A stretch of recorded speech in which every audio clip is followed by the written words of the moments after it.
Subscribe कीजिए हमारे channel को और बेल आइकन को दबाइए हमारी लेटेस्ट वीडियो सबसे पहले देखने के लिए। की घटना है, मेरा विद्यार्थी जीवन चल रहा था और मैं ब्रिज में रह रहा था, अटल्ला चुंगी में निवास कर रहा था। एक सज्जन मुझे मिले कि चलो महाकाल चलते हैं महाराज। और उस समय का जीवन ही निराला। हम आए यहाँ, महाशिवरात्रि का पर्व, बहुत विशाल भीड़ थी, कई घंटे लग गए दर्शन, करीब 6 से 7 घंटे लगे, दर्शन हुआ। तो सज्जन बोले आपने क्या मांगा महाराज जी? मैंने कहा मैंने तो कुछ नहीं मांगा। मैंने कहा मुझे एक चौपाई याद आई जब मैं बाबा के सामने पहुंचा कि जहीं पर कृपा न करें पुरारी सो ना पाओ मुनि भक्ति हमारी। मैंने केवल राम जी की भक्ति मांगी है और कुछ नहीं मांगा। क्यों? क्योंकि जिसके ऊपर बाबा कृपा नहीं उसे राम की भक्ति नहीं मिलती।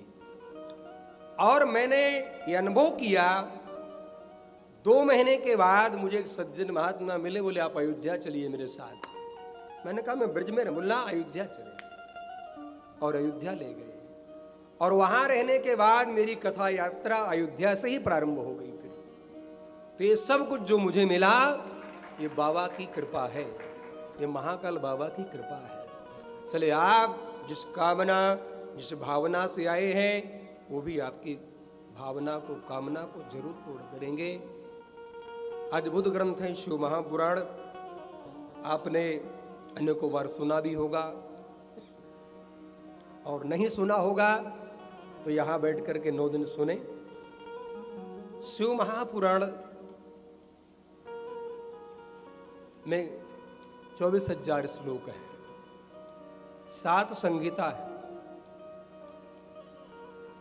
यदि हम शिव जी की चर्चा करें तो शिव जी के लिए कहा जाता है कि संहारक देव है। आप जब कुंड बनाते हैं ना हवन करने के लिए, आज तो रेडीमेड आ गया, लोहे का आ गया। पहले जो कुंड बनता था ना उसमें 3 परिधि होती थी, सत रज तम। सफेद वर्ण की परिधि, रक्त वर्ण की, और नीचे वाली श्याम वर्ण की। शास्त्रीय परंपरा में सफेद जो शतुगुण है वो नारायण का है, रजोगुण ब्रह्मा जी का है और तमोगुण शंकर जी का है। इसका एक बहुत सुंदर भाव हमारे देश के महान विभूति स्वामी धर्म सम्राट करपात्री जी महाराज ने दिया। आपने सब नाम सुना हो। करपात्री जी महाराज ऐसे महापुरुष जिन्हें कर को ही पात्र बना दिया था, जिन्होंने धर्म संघ की स्थापना की है।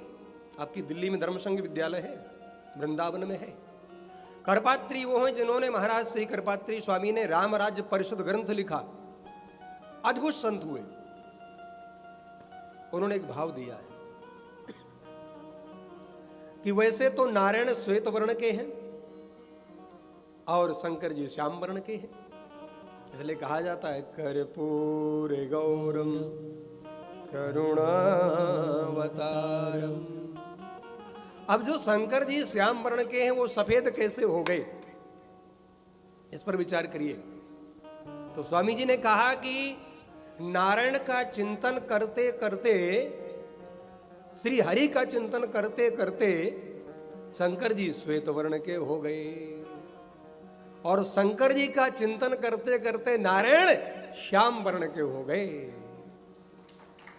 इसलिए हरि और हर का प्रेम शिव महापुराण में सुनेंगे आप। हरि और हर का प्रेम अद्भुत है।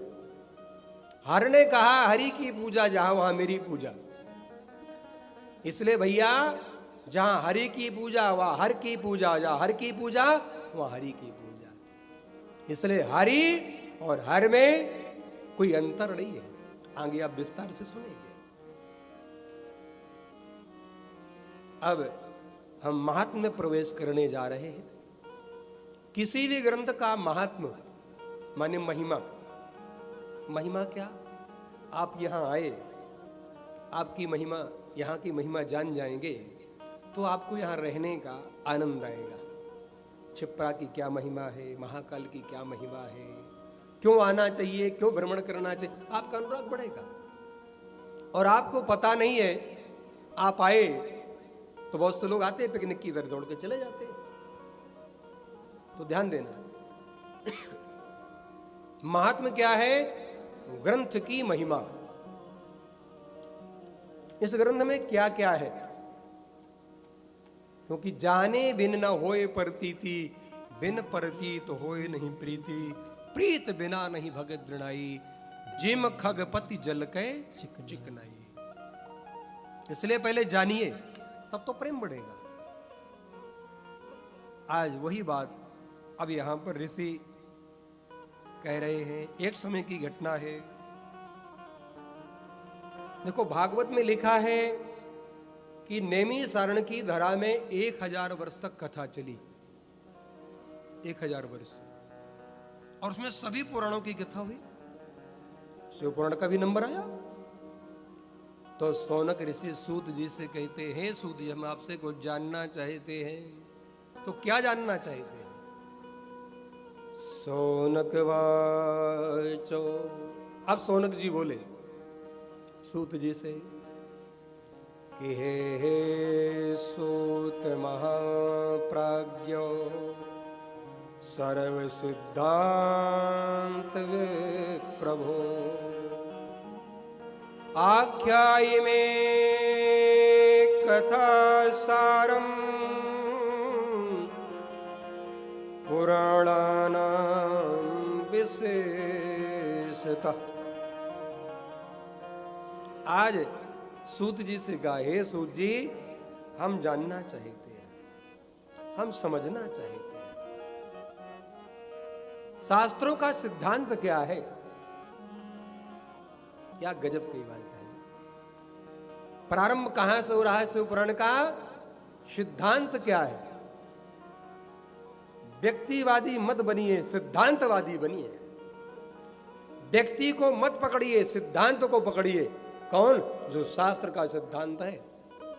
व्यक्ति कभी झूठ भी बोल सकता है, व्यक्ति कभी गलत भी हो सकता है, लेकिन शास्त्र का सिद्धांत कभी गलत नहीं हो सकता है।